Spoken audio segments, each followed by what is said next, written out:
के प्यारे रब के दुलारे मोहम्मद कमली वाले की ज़ात अक़दस है। अब ज़िक्र नबी होगा खामोश हो दीवाने, अब ज़िक्र नबी होगा खामोश हो दीवाने, बरसेगी ये रहमत किस किस पे खुदा जाने। तो लीजिए शान मुस्तफ़ा में नात गुनगुनाने के लिए मैं इदारा हाजा के तालिब इल्म मोहम्मद सैफुर रहमान को दावत देता हूँ कि वो आए और नात पेश करें।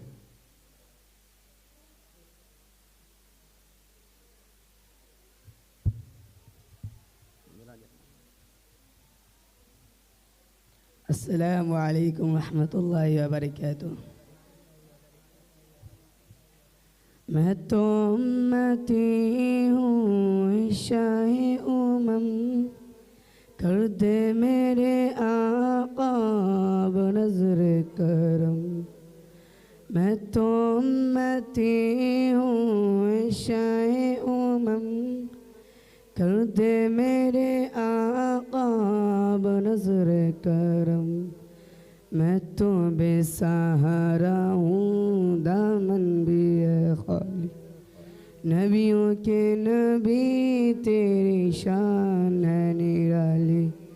मैं तो उम्मती हूँ शाए उमम, कर दे मेरे आका नज़र करम।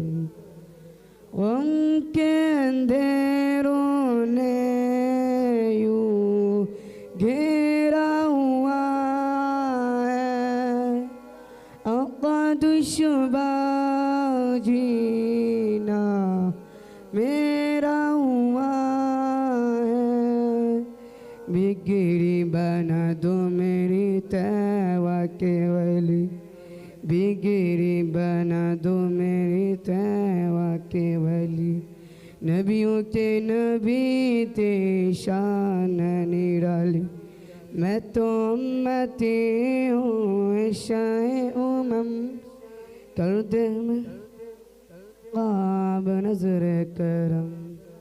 जिसको बुलाया गया वही आश बरी है, आपके सिवा ऐसा कोई नहीं है। जिसकी न बात कोई रब ने भी टाली, नबियों के नबी तेरी शान निराली। मैं तो उम्मती हूँ शाए उमम, कर दे मेरे आका नज़र करम। अस्सलामु अलैकुम।